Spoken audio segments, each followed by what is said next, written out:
بسم اللہ الرحمن الرحیم۔ السلام علیکم ورحمۃ اللہ وبرکاتہ۔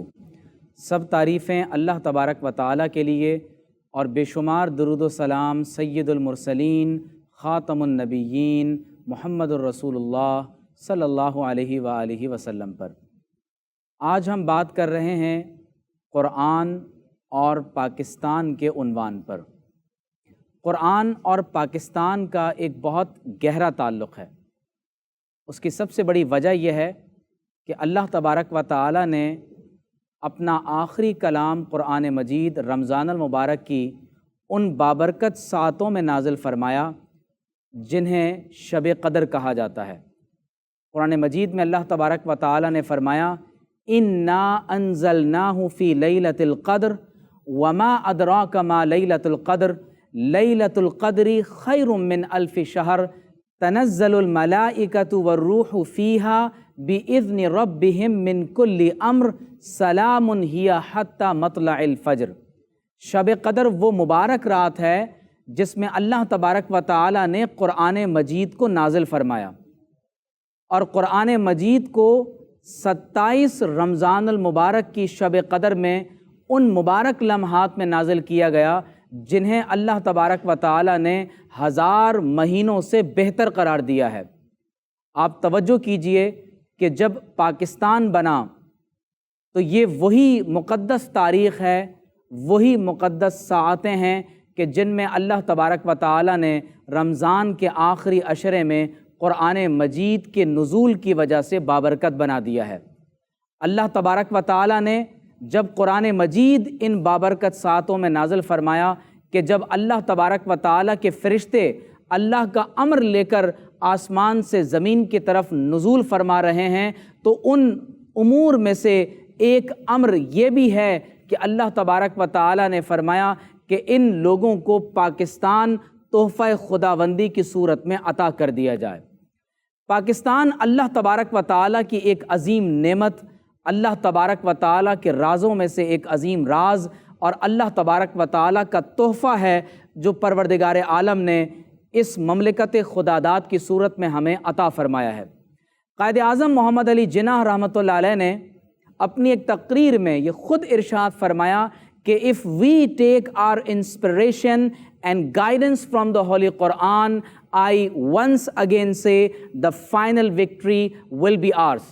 قائد اعظم نے فرمایا کہ اگر ہم اپنی انسپریشن اور اپنی رہنمائی قرآن مجید سے حاصل کریں گے تو میں تم سے یہ کہتا ہوں کہ تمہاری فتح آخر میں ضرور بالضرور ہوگی۔ اور پھر قائد اعظم نے آگے جا کر اسی تقریر میں ارشاد فرمایا کہ do your duty and have faith in God، اپنا فرض ادا کرو اور اللہ تبارک و تعالیٰ پر ایمان رکھو۔ There is no power on earth that can undo Pakistan, it has come to stay۔ دنیا کی کوئی طاقت پاکستان کو انڈو نہیں کر سکتی، پاکستان قیامت تک قائم رہے گا۔ وہ قوتیں جو پاکستان کے خلاف برسر پیکار ہیں وہ قوتیں تو فنا ہو جائیں گی، لیکن اللہ تبارک و تعالیٰ ایمان کی دولت کی بدولت اس پاکستان کو تا صبح قیامت قائم اور دائم رکھے گا۔ پاکستان کی ایک خاص بات یہ ہے کہ ہم پاکستان کو نظریہ پاکستان کے ساتھ جوڑ کر دیکھتے ہیں۔ قائد اعظم نے اپنی ایک تقریر میں ارشاد فرمایا کہ Pakistan not only means freedom and independence but Islamic ideology which has to be preserved۔ آپ نے فرمایا کہ پاکستان کا مطلب محض آزادی یا انڈیپینڈنس کا نعرہ نہیں ہے، بلکہ پاکستان سے مراد نظریہ اسلام ہے، اور فرمایا کہ یہ نظریہ اسلام دراصل وہی عظیم خزانہ ہے جو ہمارے آباء و اجداد سے ورثے میں ہم تک منتقل ہوا ہے، اور ہمیں اسی خزانے کو دنیا کے ساتھ شیئر کرنا ہے۔ قائد اعظم نے اپنی تقریر میں the largest Islamic state in the world کے کلمات پاکستان کے لیے استعمال فرمائے۔ آپ نے پاکستان کو ایک ایسی نظریاتی ریاست قرار دیا کہ جس کی بنیاد لا الہ الا اللہ محمد الرسول اللہ صلی اللہ علیہ وسلم کے عظیم کلمے پر رکھی گئی۔ قرآن مجید اور پاکستان کا ایک بہت گہرا تعلق اس لیے بھی ہے کہ اہل پاکستان نے زمین و آسمان کو گواہ بنا کر یہ اعلان کیا ہے کہ اللہ تبارک و تعالیٰ کے اس قرآن مجید کو ہم پاکستان میں ضرور نافذ کریں گے۔ آپ ذرا غور کیجئے کہ اللہ تبارک و تعالیٰ نے جس طرح سے ہر مشین کے ساتھ ایک مینول ہوتا ہے، ہم اس مینول کے مطابق مشین کے پرزوں کو اور مشین کے تمام تر حصوں کو دیکھتے ہوئے اس کو آپریٹ کرتے ہیں۔ اس انسانی وجود کے لیے جو اللہ رب کریم نے ہدایت نامہ نازل فرمایا وہ قرآن مجید ہے۔ آپ اگر کبھی قرآن مجید کی سورتوں کے نام بغور پڑھ کر دیکھیں تو آپ کو معلوم یہ ہوگا کہ قرآن مجید اللہ تبارک و تعالیٰ کی اس روئے زمین پر آخری ہدایت ہے۔ یہ کمپریہنسو ہے، کمپلیٹ ہے، ایٹرنل اور یونیورسل ہے، اور last and final testament and revelation from Almighty God ہے۔ آپ اگر قرآن مجید کی سورتوں کے ناموں کو پڑھ کر دیکھیں تو معلوم یہ ہوتا ہے کہ یہ ایک مکمل ضابطۂ ہدایت کے طور پر ہمارے درمیان موجود ہے۔ ذرا قرآن مجید کی سورتوں کے ناموں کی طرف ہم توجہ کرتے ہیں۔ The thunder, the light, the standard of true and false, the poets, the ant, the spider, the originator, the smoke, the star, the moon, the iron, the pen, the human, the mentions of stars, the morning star, the sun, the night, the glorious morning light, the fig tree. آپ پڑھتے چلے جائیں، the earthquake, the great calamity, the time, the elephant۔ آپ جب ان صورتوں کے نام پڑھتے ہیں تو براہ راست اللہ تبارک و تعالیٰ آپ کو کتاب کائنات کے بکھرے ہوئے ان مختلف موضوعات کی طرف متوجہ کرواتا ہے۔ قرآن مجید میں 6600 اور کچھ آیات مقدسہ ہیں، جن میں سے صرف 300 آیات مبارکہ احکام سے متعلق بحث کرتی ہیں۔ آپ اندازہ کیجئے کہ جب آپ قرآن مجید میں بیان کردہ احکامات سے بحث کرتے ہیں تو ان 300 آیات میں کتنی ڈیپتھ ہے۔ علم الاحکام میں سب سے پہلے عبادات، معاملات، آپ کا خاندانی نظام اور آپ کی سوسائٹی، ان 4 چیزوں کے لیے آپ کو ریاست کی براہ راست ضرورت نہیں ہوتی، بلکہ آپ دنیا کے کسی بھی خطے میں ہوں، عبادات، معاملات، خاندان اور آپ کا سوشل انٹریکشن، آپ اس کو قرآن کے مطابق دنیا کے کسی بھی خطے میں آپ بہتر طور پر ادا کر سکتے ہیں۔ 4 چیزیں وہ ہیں جن میں براہ راست ریاست انوالو ہوتی ہے، اور یہ ریاست کا کام ہے کہ ریاست ان امور کو اپنے ہاتھوں سے چلاتی ہے، جس میں سبسٹینٹیو لا، پروسیجرل لا، کرمنل کوڈ جس میں جرائم اور سزاؤں کا بیان، اور انٹرنیشنز اور انٹرنیشنل لا کا بیان ہے۔ یہ 8 میجر چیپٹرز ہیں جو اسلامک جورس پروڈنس کے ہیں۔ جب آپ ان 8 ابواب کے تحت احکام کو پڑھتے ہیں تو معلوم یہ ہوتا ہے کہ اللہ تبارک و تعالیٰ نے صرف قرآن مجید کی 300 آیات کو، اس پورے انسانی نظام کو اللہ تبارک و تعالیٰ نے ان 300 آیات مبارکہ کو ان پر پھیلا دیا ہے۔ لیکن سوال یہ ہے کہ پھر دیگر آیات مقدسہ میں کیا بیان ہوا؟ حضرت شاہ ولی اللہ رحمۃ اللہ علیہ نے قرآن مجید کے 5 علوم بیان کیے ہیں، جن میں سے ایک علم الاحکام ہے۔ آپ ذرا توجہ کیجئے کہ دوسرا علم علم المخاصمہ ہے، جس کا معنی ہے کمپیریٹیو اسٹڈی آف ریلیجنز۔ آپ جب قرآن مجید کا مطالعہ کرتے ہیں تو معلوم یہ ہوتا ہے کہ قرآن مجید میں پیگنز، ایتھیسٹ، ایگنوسٹکس، جوز، کرسچنز، اللہ تعالیٰ نے تمام تر مذاہب کے لوگوں کو، چاہے وہ مجوسی ہوں، وہ کسی بھی مذہب سے تعلق رکھتے ہوں، قرآن کا ایک عنوان ہے کہ جس میں اللہ رب کریم نے دیگر مذاہب کے لوگوں کو ایڈریس کیا ہے۔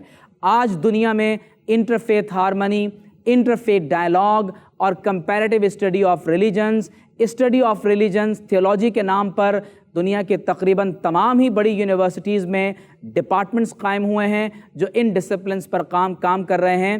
قرآن نے مسلمانوں کو باقاعدہ ایک عنوان کے طور پر جو اسٹڈی آف ریلیجنس ہے یہ سبجیکٹ عطا کیا ہے۔ آپ دوسری طرف توجہ کریں، علم التذکیر بالموت وما بعد الموت، what is death, what is beyond the death، اور اس کائنات کی ابتدا کیا ہے، اس کائنات کا آخری ڈیسٹینیشن کیا ہے، مرنے کے بعد کیا ہوگا، Islamic eschatology, science of the day of judgment, یہ تمام کے تمام قرآن مجید کا ایک عنوان ہے جسے آپ میٹا فزکس یا آنٹولوجی بھی کہتے ہیں۔ اسی طرح سے قرآن کا جو تیسرا علم ہے وہ علم التذکیری بایام اللہ کہلاتا ہے، یعنی اللہ تعالیٰ نے اگر کسی قوم کو کسی دن عروج عطا فرمایا یا کبھی کوئی قوم زوال پذیر ہوئی تو آخر اس کے اسباب کیا ہیں؟ گویا کہ قوموں کے عروج و زوال کا فلسفہ اور اس کی تاریخ، انسانیت کی تاریخ، یہ قرآن مجید کا پورا ایک عنوان ہے، تخلیق انسانیت سے لے کر اس انسان کے روزمرہ امور سے لے کر تمام اقوام عالم کا بیان، جس میں اللہ تعالیٰ نے چند اقوام کا ذکر بطور مثال قرآن مجید میں فرمایا۔ آپ قوم نوح کا ذکر پڑھتے ہیں، قوم عاد اور سمود کا تذکرہ آپ کو قرآن میں ملتا ہے، قوم شعیب اور قوم ابراہیم علیہ السلام کا ذکر آپ پڑھتے ہیں، فرعون، قارون، حامان، شداد اور نمرود کا ذکر ملتا ہے۔ تو یہ انسانیت کی تاریخ، یہ قرآن مجید کا ایک عظیم عنوان ہے اور انسانوں کو ایڈریس کیا گیا ہے کہ تم زمین میں سیر کرو، غور و فکر کرو، تاکہ تم یہ جان سکو کہ اللہ تبارک و تعالیٰ نے انسانیت کی تاریخ میں تمہارے لیے کیا راز مضمر رکھے ہیں۔ اسی طرح قرآن مجید کا ایک علم، علم التذکیری بآلاء اللہ ہے، اللہ کی صفات کا علم۔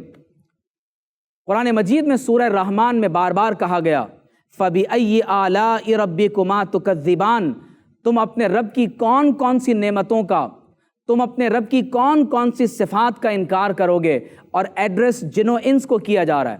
ذرا توجہ کیجئے کہ سمندروں کی طغیانی، دریاؤں کی روانی، پہاڑوں کی صلابت، آسمان کی رفت، پرندوں کا چہچہانا، اس انسان کی پیدائش کے تمام تر مراحل، یہ زندگی کا ایک ایک شعبہ یہ بتاتا ہے کہ اس کائنات میں اللہ تبارک و تعالیٰ کی صفات کے رنگ بکھرے ہوئے ہیں۔ یہ پوری کائنات اللہ تبارک و تعالیٰ کی صفات کا مظہر ہے، یہ manifestation of the attributes of Almighty God ہے۔ جب آپ اس کائنات میں غور و فکر کرتے ہیں تو آپ کو معلوم یہ ہوتا ہے کہ اس کائنات کا کوئی خالق ہے، اور اللہ تعالیٰ نے یہی فرمایا، بار بار قرآن مجید میں ذکر کیا کہ تم غور و فکر نہیں کرتے، تم تدبر سے کام نہیں لیتے، اور اللہ رب کریم نے یہی فرمایا ہے کہ جو اہل علم ہیں وہ آسمانوں اور زمینوں میں غور و فکر کرتے ہیں اور نتیجہ یہ نکالتے ہیں کہ ربنا ما خلقت ھذا باطلا، اے رب کریم تو نے اس کائنات کو عبث اور بیکار پیدا نہیں کیا۔ جب آپ انسان پر غور و فکر کرتے ہیں تو قرآن مجید میں سورۃ الانسان کے نام سے پوری ایک سورت بیان کی گئی اور فرمایا هل اتی علی الانسان حین من الدہر لم یکن شیئا مذکورا، انسان نے کیا غور و فکر نہیں کیا کہ انسان پر ایک ایسا وقت بھی آیا ہے کہ انسان کوئی قابل ذکر چیز نہیں تھا۔ آپ توجہ کیجئے کہ جب ہم قرآن مجید پر غور و فکر کرتے ہیں تو قرآن نے انسان کے بارے میں 5 سوالات کو ایڈریس کیا ہے۔ نمبر 1، مل انسان، انسان کیا ہے؟ کیف خلق، انسان کی تخلیق کیسے ہوئی؟ مما خلق، انسان کو کس چیز سے پیدا کیا گیا؟ لما خلق، انسان کو کیوں پیدا کیا گیا؟ اور من الخالق، اس انسان کا خالق کون ہے؟ یہ 5 میجر کوشچنز ہیں جو انسان سے براہ راست ایڈریس کرتے ہیں۔ قرآن مجید میں اللہ تبارک و تعالیٰ نے فرمایا سنوریہم آیاتنا فی الآفاق وفی انفسہم حتی یتبین لہم انہ الحق، فرمایا ہم عنقریب اپنی نشانیاں انہیں دکھائیں گے آفاق میں اور ان کی اپنی ذات میں، یہاں تک کہ ان پر یہ واضح ہو جائے گا کہ قرآن الحق، دا ٹروتھ ہے۔ اسی طرح سے اللہ رب کریم نے ایک اور مقام پر فرمایا افلا یتدبرون القرآن ام علی قلوب اقفالھا، فرمایا کیا یہ قرآن میں غور و فکر نہیں کرتے یا ان کے دلوں پر تالے پڑے ہوئے ہیں؟ قرآن میں اللہ تعالیٰ نے غور و فکر کا حکم دیا۔